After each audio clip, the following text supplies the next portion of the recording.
Hi friends, welcome to Pallavi's media. இன்றைக்கி நம்ம ரொம்பவே ஹெல்த்தியான ஒரு லட்டு ரெசிபி தான் பார்க்க போகிறோம். ரொம்ப ஈஸியாக 3 இன்க்ரீடியன்ட்ஸ் வச்சு இது செய்யலாம். வாங்க எப்படி செய்கிறதுன்னு பார்க்கலாம். இதுக்கு தேவையான பொருள் ராகி மாவு 1 கப் அளவு எடுத்திருக்கேன். அதிலே 3/4 கப் அளவு வெல்லம், நிலக்கடலை பருப்பு, வெள்ளை எள்ளு, 2 சிட்டிகை ஏலக்காய் தூள். இவ்வளவே தாங்க. வாங்க இது எப்படி பண்ணுறதுன்னு பார்க்கலாம். ஃபஸ்ட்டு கடலைப்பருப்பை நல்லா வறுத்து எடுத்துக்கோங்க. நீங்கள் வறுத்த கடலை கூட வாங்கி இதில் சேர்த்துக்கலாம். அப்படி இல்லைன்னா பச்சை கடலையாக வாங்கி நம்ம இந்த மாதிரி வறுத்து சேர்த்துக்கலாம். இது இன்னுமே டேஸ்ட்டாக இருக்கும். அது நல்லா சடின்னு வந்த பின்னாடி நம்ம எடுத்து வச்சுக்கலாம். இப்போ எள்ளு ஆப்ஷனல் தான். நீங்கள் சேர்த்துக்கிறனா சேர்த்துக்கலாம், இல்லைன்னா விட்டுறலாம். இதுவும் லைட்டாக வறுத்து எடுத்துக்கோங்க. இப்போது ஒரு பாத்திரத்தில் நான் கேப்ப மாவு எடுத்துக்கிறேன். இந்த கேப்ப மாவு கூடவே நம்ம சுடுதண்ணி ஊற்றி நல்லா பிசைஞ்சு எடுத்துக்கணும். நல்லா சப்பாத்தி மாவு மாதிரி பிசைஞ்சு எடுத்துக்கணும். இந்த மாவு பிசையறதுக்கு நமக்கு பச்சை தண்ணியை விட சுடுதண்ணி தான் பெஸ்ட்டு. ஏன்னா நம்ம இது பிணையும் போதே கொஞ்சம் ஓரளவு மாவு வெந்துடும். அதனால நம்ம அடை தட்டி எடுக்கும்போது ரொம்ப சிம்பிளாக இருக்கும், நமக்கு சீக்கிரமாக வெந்து வந்துடும். ஸோ இந்த மாதிரி நல்லா சுடுதண்ணி ஊற்றி நீங்கள் பிசைஞ்சுக்கலாம். இந்தளவு நல்லா பிசைஞ்சு எடுத்துக்கோங்க. நல்லா சாஃப்டாக இருக்கும். இப்போ இதை நல்ல உருண்டைகளாக பிடிச்சு நம்ம அடை தட்டுற மாதிரியே தோசை சட்டியில் வச்சு கையாலே நம்ம தட்டிக்கலாம். அப்படி இல்லைன்னா ஒரு இலையில வச்சு தட்டி கூட நம்ம போட்டுக்கலாம். இந்த மாதிரி கையாலே வச்சு நல்லா ரொம்ப சன்னமாகவும் இல்லாமல் ரொம்ப கெட்டியாகவும் இல்லாமல் அந்த மாதிரி கரெக்டாக இருக்கணும். இப்போது இதில் எண்ணெய் ஊற்றி நல்லா 2 சைடு நல்லா வேக வச்சுக்கணும். இது இந்த அடை நல்லா வெந்து வந்திருக்கணும்.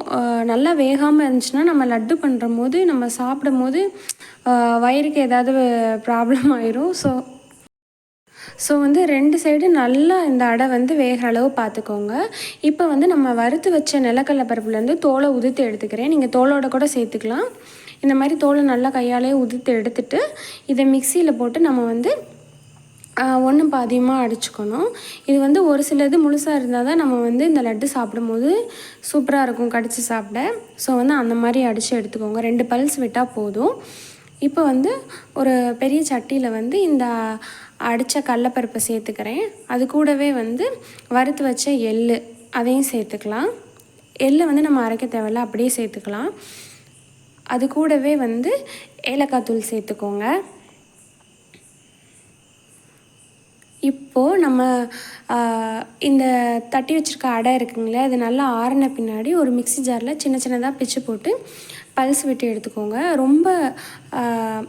ரொம்ப அதிகமாக விட்டு அடிக்கக்கூடாது. நம்ம ஜஸ்ட் ஒரு பல்ஸ் விட்டு அடிச்சுக்கணும். நல்லா இது சாஃப்டாக நல்லா இந்த மாதிரி உதிரியாக தேங்காய் பூ மாதிரி வந்துடும். இந்த அளவு அடித்தா போதும். இப்போ இதையும் இது கூட சேர்த்துக்கோங்க.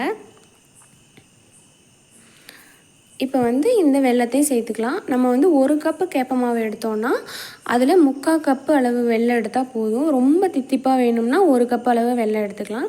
நான் 3/4 கப்பு அளவு எடுத்துருக்கேன். அதையுமே 2 பல்ஸ் விட்டு எடுத்துக்கிறேன்.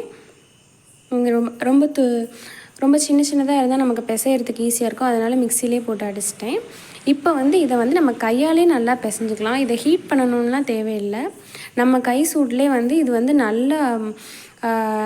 நல்லா ஹீட் ஆகி இது பிணையிற அளவுக்கு வந்துடும்.